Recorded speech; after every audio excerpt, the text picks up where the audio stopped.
16 വർഷത്തെ നീണ്ട ഇടവേളയ്ക്കൊടുവിൽ 63ാമത് കായികമേളയെത്തുമ്പോൾ സർവ്വസജ്ജീകരണങ്ങളുമായി കണ്ണൂർ ഒരുങ്ങി നിൽക്കുകയാണ്.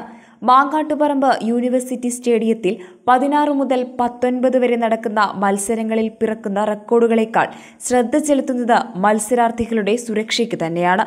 പാലായിൽ നടന്ന സംസ്ഥാന ജൂനിയർ അത്ലറ്റിക് മീറ്റിനിടയിൽ അപകടത്തെ തുടർന്ന് മരിച്ച ആബിൽ ജോൺസൺ ഒരു നോവായി നിൽക്കെ മത്സരത്തിനിടയിൽ അപകട സാധ്യത ഒഴിവാക്കാനുള്ള മുൻകരുതലുകൾ സംഘാടക സമിതി സ്വീകരിച്ചിട്ടുണ്ടെന്നും കണ്ണൂരിലെ പുതിയ സിന്തറ്റിക് ട്രാക്ക് വിദ്യാർത്ഥികൾക്ക് കൂടുതൽ സൗകര്യപ്രദമാണെന്നും കായികമേളയിൽ പങ്കെടുക്കുന്ന വിദ്യാർത്ഥികൾക്ക് എല്ലാ സൗകര്യങ്ങളും ഒരുക്കിയിട്ടുണ്ടെന്നും sports joint director doctor Chacko Joseph പറയുന്നു. 16-ാം തീയതി രാവിലെ തന്നെ 7 മണിയോടുകൂടി മത്സരങ്ങൾ തുടങ്ങാനുള്ള എല്ലാ ക്രമീകരണങ്ങളുമായി ഏറ്റവും നല്ല നിലവാരത്തിലുള്ള അന്താരാഷ്ട്ര നിലവാരത്തിലുള്ള ട്രാക്കും ഫീൽഡുമാണ് ഇവിടെ ഒരുങ്ങിയിരിക്കുന്നത്. അതുകൊണ്ട് കുട്ടികളുടെ ഈ പെർഫോമൻസ് ഏറ്റവും നല്ല മികച്ച രീതിയിൽ അവർക്ക് കാഴ്ചവെക്കാനും ഇതൊരു സംസ്ഥാന ചാമ്പ്യൻഷിപ്പും അതോടൊപ്പം തന്നെ സംസ്ഥാന ടീമിനെ കണ്ടെത്തുന്നതിനുള്ള ഒരു മത്സരം കൂടെയാണ്. ഇതിൽ നിന്നായിരിക്കും അടുത്ത മാസം പഞ്ചാബിൽ വെച്ച് നടക്കുന്ന ദേശീയ സ്കൂൾ അത്ലറ്റിക് ചാമ്പ്യൻഷിപ്പിൽ കേരളത്തിൽ നിന്ന് കുട്ടികൾ പങ്കെടുക്കുന്നത്. അവർക്ക് മാറ്റുരയ്ക്കാനുള്ള അവസരം ഇതിൽ കൂടെ ഉണ്ടാവുകയാണ്. 2500ഓളം താരങ്ങൾ മേളയിൽ മാറ്റുരയ്ക്കാനെത്തുമെന്നാണ് കണക്കാക്കുന്നത്. കായിക താരങ്ങൾക്ക് ഒരു സൗഹൃദ വേദിയാണ് കണ്ണൂരിൽ ഒരുങ്ങുന്നത്.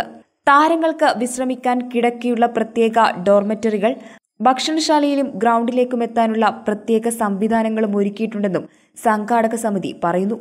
കായികമേളയുടെ വരവറിയിച്ചു നടന്ന വിളംബര ഘോഷയാത്ര മുതൽ കണ്ണൂരിന്റെ ആഘോഷങ്ങൾ തുടങ്ങുകയാണ്.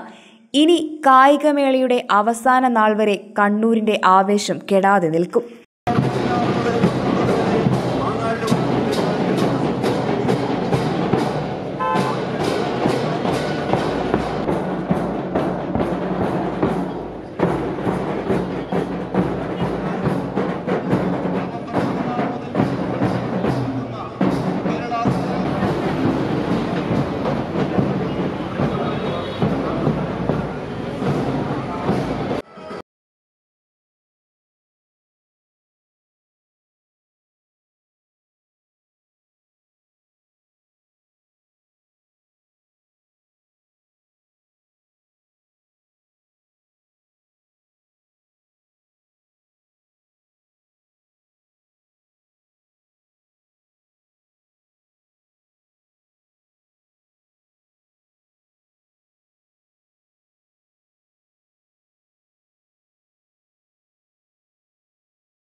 ഹരിത പ്രോട്ടോകോൾ പൂർണ്ണമായും പാലിക്കപ്പെടുന്നുവെന്നതാണ് കായികമേളയുടെ മറ്റൊരു പ്രത്യേകത.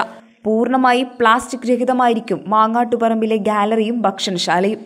ഈ കായികമേള പൂർണ്ണമായി ഗ്രീൻ പ്രോട്ടോകോൾ നിയമപ്രകാരമാണ് നടക്കുന്നത്. പരിസ്ഥിതി സൗഹൃദമായ ഒരു അന്തരീക്ഷമാണ് ആ പ്രദേശത്ത് പൂർണ്ണമായും നടപ്പിലാക്കുക. ഇപ്പോൾ പ്രകൃതിയെ സംരക്ഷിക്കണം. അതുകൊണ്ട് പ്ലാസ്റ്റിക് വിമുക്തമായ പ്ലാസ്റ്റിക് പൂർണ്ണമായി ഒഴിവാക്കുകയാണ്. പ്ലാസ്റ്റിക് കുപ്പി, വെള്ളം ഒഴിവാക്കണം. അതുപോലെ തന്നെ ഡിസ്പോസിബിൾ ആയിട്ടുള്ള സാധനങ്ങൾ ഒഴിവാക്കണം. എല്ലാം ഒഴിവാക്കിക്കൊണ്ട് പരിസ്ഥിതി സൗഹൃദമായ ഒരു പ്രവർത്തനമാണ് ഈ സംസ്ഥാന കായികമേളയിൽ നടപ്പിലാക്കാൻ ഉദ്ദേശിക്കുന്നത്. ഇതിൻ്റെ ഭാഗമായി നിരവധി പ്രവർത്തനങ്ങൾ ഇതിനകം തന്നെ നടത്തിയിട്ടുണ്ട്. അങ്ങനെയാണ് ഏകദേശം ഇതിൻ്റെ പരിസ്ഥിതി സൗഹൃദ ബാഗുകൾ ഇതിൻ്റെ എല്ലാ കമ്മിറ്റിക്കാർക്കും വിതരണം ചെയ്തിട്ടുണ്ട്.